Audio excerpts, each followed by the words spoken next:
July 20 భారత ప్రజాస్వామ్య చరిత్రలో గుర్తుండిపోయే రోజు. ఎందుకని? రాజనీతి శాస్త్ర విదుషీమణి వన్యా వైదేహి భార్గవ్ సామాజిక మాధ్యమం ఎక్స్లో పోస్ట్ చేసిన వ్యాఖ్యలే ఆ ప్రశ్నకు సమాధానం. ఎంతో కాలంగా అణచివేతకు గురవుతున్న ప్రజాస్వామిక చైతన్యం తిరిగి కొత్త మొలకలా పునరుత్థానమవడాన్ని ఈరోజు చూశాను. ఆ సజీవ స్ఫూర్తి నన్ను నిలువునా ఆవహించిన అనుభూతి చెందాను. అవ్యక్తానుభూతి అది. సోమవారం, మంగళవారంలోకి క్రమిస్తున్న తొలి ఘడియల్లో వైదేహి వ్యాఖ్యలను నేను చదివాను.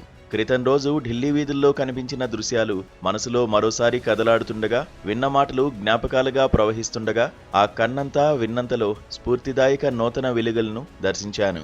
మనం నియంతృత్వ పోకడల్లో పోటీలు పడే పరిస్థితి నుంచి ఎన్నికల ద్వారా గెలిచి సర్వం సహాధికారం చెలాయించే స్థితిలోకి జారిపోతున్న సందర్భంలో ఉన్నామనేది నా వాదన. ప్రతిపక్షం ఈ వాస్తవాన్ని గుర్తించి ఎన్నికల రాజకీయాల నుంచి ప్రతిఘటన రాజకీయాలకు మారి తీరాలని నేను సునిశ్చితంగా విశ్వసిస్తున్నాను. జంతర్ మంతర్ వద్ద యువ భారతీయుల నిరసన ప్రతిఘటన రాజకీయాలకు ఒక నిర్దుష్ట నిదర్శనం. ఈ నా అభిప్రాయాన్ని 8 కారణాలతో విశదీకరిస్తాను.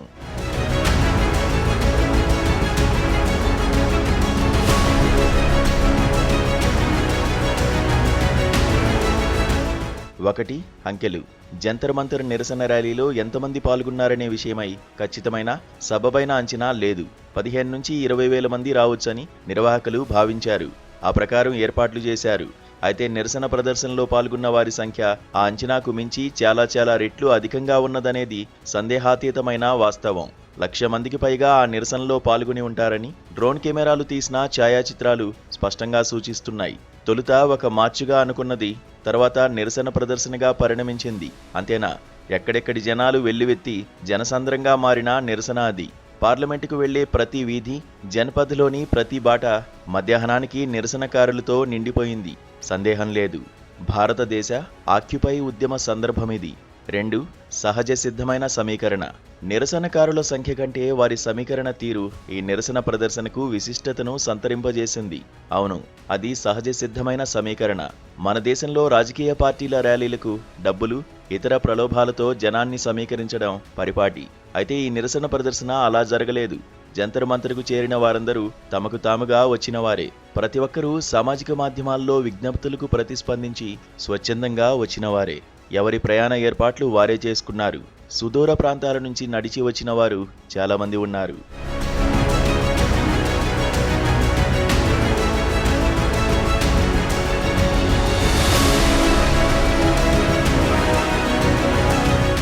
మూడు, నిరసనకారుల్లో కొట్టొచ్చినట్టు కనిపించిన వైవిధ్యం పూర్తిగా అసంగత వైవిధ్యం అని నా స్నేహితుడు ఒకరు అభిప్రాయపడ్డారు.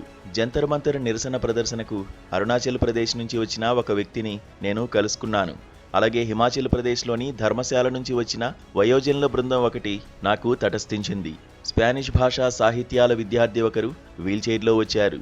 డెహ్రాడూన్ నుంచి వచ్చిన బాలికల బృందం నన్ను అబ్బురపరిచింది. ఉత్తరప్రదేశ్, మధ్యప్రదేశ్, బీహార్ రాష్ట్రాల్లోని అన్ని ప్రాంతాల నుంచి డజన్ల సంఖ్యలో బాలబాలికలు, యువకులు వచ్చారు. సంపన్న కుటుంబాల పిల్లలకు మాత్రమే అందుబాటులో ఉండే ప్రైవేటు విశ్వవిద్యాలయాల విద్యార్థులు ఎంతోమంది వచ్చారు. మామూలు కళాశాలలకు చెందిన వారు సైతం ఎంతోమంది వచ్చారు. సరే, ప్రతిష్టాత్మక సివిల్ సర్వీసులకు ఎంపికయ్యేందుకు ఆరాటపడే ముఖర్జీ నగర్ ఆకాంక్షాపరులు సైతం చాలా పెద్ద సంఖ్యలో వచ్చినట్లు నేను గమనించాను. చెప్పి తీరాల్సిన విషయమేమిటంటే ఈ ఆహూతులు అందరిలోనూ మహిళల శాతం అత్యధికంగా ఉండడం. ఈ నిరసన ప్రదర్శనలో పాల్గొన్న వారిలో అత్యధికులు ఇటువంటి నిరసనలో తొలిసారి పాల్గొన్న వారే కావడం మరో అవిస్మరణీయమైన వాస్తవం. అన్నట్లు వారి కుటుంబాలు చాలా వరకు భారతీయ జనతా పార్టీ మద్దతుదారులేనని నేను ఖచ్చితంగా చెప్పగలను. అలాగే నిన్నటిదాకా ఈ కొత్త యువ నిరసనకారులు కూడా. ఇది కొట్టివేయలేని వాస్తవం. ప్రస్తుత దేశ పాలకులను తప్పక కలవరపరిచే నిజమది.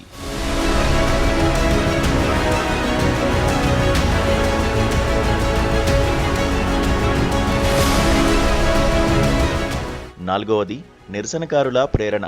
ప్రశ్నపత్రాల లీక్కు రగిలిపోయి మాత్రమే ఈ యువ భారతీయులు జంతర్ మంతర్ వద్ద ధర్నాకు రాలేదు.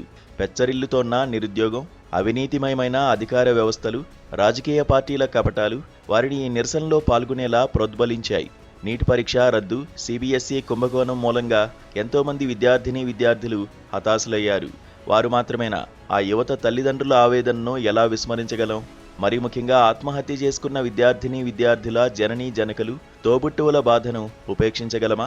విద్యాభ్యాసాన్ని పూర్తి చేసుకుని ఉద్యోగాలను వెతుక్కుంటున్న వారు, నియామకాల్లో అవకతవకలకు బాధితులైన వారు ఎందరో ఆ నిరసనకారుల్లో ఉన్నారు.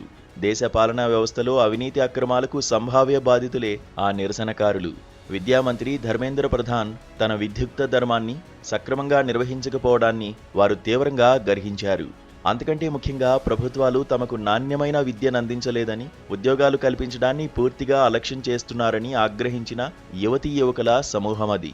1974లో బీహార్లో లోక్నాయక్ జేపీ ఉద్యమం తర్వాత విద్యా ఉద్యోగాలను జాతీయ అజెండాలో ప్రధాన అంశాలుగా చేసిన ప్రప్రథమ యువజన ఉద్యమం ఇది.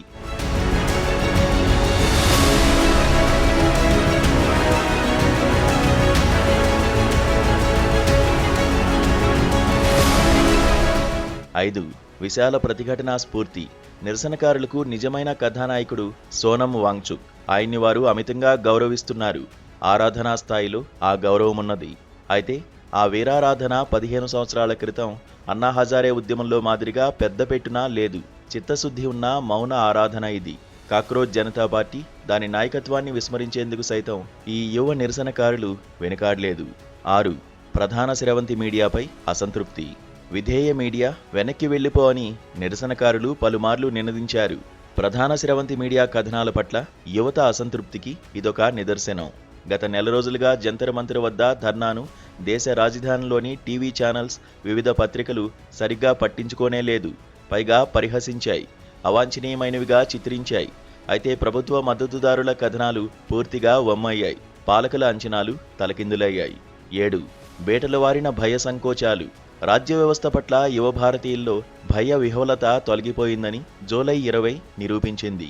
2011లో రామ్లీలా మైదానంలో అవినీతి నిర్మూలన ఉద్యమ సందర్భంలో ఉద్యమకారులపై నిఘా లేదు. అంతకంటే ముఖ్యంగా వారి వివరాలు పోలీసు రికార్డుల్లో నమోదు చేయడం అనేది జరగలేదు. అయితే ఇప్పుడు మారిన పరిస్థితుల్లో తాము అటువంటి సమస్యలకు లోనవచ్చనే వాస్తవం నేటి యువతకు బాగా తెలుసు. ఆ కారణంగానే వారిలో చాలామంది మొదటి 2 వారాల పాటు జంతర్ మంతర్ ధర్నాకు రాలేదు. అయితే సోమవారం నాడు వారిలో ఆ భయ సంకోచాలన్నీ తొలగిపోయాయి. నిరసనకు అనేకానేక మంది వస్తారని వారు ముందుగానే అర్థం చేసుకున్నారు. వారిలో భవిష్యత్తు పట్ల నెలకొన్న నైరాశ్యమే ఒక విధంగా వారిని తెగించేలా చేసిందేమో. ఒక అస్ఫుటమైన ఆశాభావం కూడా నిరసనలో పాల్గొనేందుకు వారిని ప్రేరేపించుంటుంది. ఝంఝంలా వచ్చారు. తమ అభిప్రాయాలను వ్యక్తీకరించడానికి వారేమాత్రం సంకోచించలేదు. తమను ఫోటో తీయడానికి ప్రయత్నించిన వారికి పూర్తిగా సహకరించారు. లాఠీచార్జ్కు భయపడలేదు. బాష్పవాయువును ఎదుర్కొన్నారు.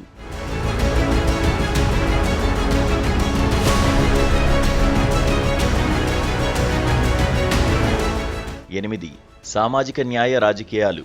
చాలామంది గుర్తించిన ఒక అంశం ఈ నిరసన ఉద్యమంలో ఉన్నది. ఈ నిరసన పోరు సామాజిక న్యాయ రాజకీయాల్లో ఒక కొత్త అధ్యాయాన్ని ప్రారంభించింది. ఒక దళితుడు అభిజీత్ దీప్కే నాయకత్వంలో ఒక ఆదివాసీ సోనం వాంగ్చుక్ స్ఫూర్తితో ఈ నిరసన ఉద్యమం ప్రజ్వరిల్లింది. ఎస్సీ ఎస్టీ సమస్యలకు పరిమితమైన ఉద్యమం కాదిది. దేశ పాలనా వ్యవహారాల్లో భాగస్వామ్యాన్ని డిమాండ్ చేయడానికి బదులుగా బహుజన్ రాజకీయాలే ఇప్పుడు జాతిని నిర్వచిస్తున్నాయి, నడిపిస్తున్నాయి. ఇప్పటికీ చాలా నెలలుగా మన భారతదేశం భవిష్యత్తు ఏమిటి అని ఎవరైనా నన్ను ప్రశ్నిస్తే నేను ఇలా చెబుతూ వస్తున్నాను. ప్రజలు నిరంకుశత్వానికి వ్యతిరేకంగా పోరాడడానికి ముందుకు వస్తారా లేదా అనేది అసలు సమస్య కాదు. ప్రజలు రోడ్డు మీదకు వచ్చి పోరాడుతున్నప్పుడు మనం వెనకడుగు వేసి చూస్తుండిపోవడం సరికాదు. ప్రజాస్వామ్యాన్ని కాపాడుకోవడానికి ప్రతి ఒక్కరూ సరైన సమయంలో ముందుండాలి. ఈ కర్తవ్య పాలనలో అసంఖ్యాకులు ఎలా పాల్గొన్నారో సోమవారం నాడు నేను చూశాను. నిరంకుశ పాలనా పద్ధతులకు వ్యతిరేకంగా ప్రజలు లేచి నిలబడ్డారు. నేను నిలబడ్డాను.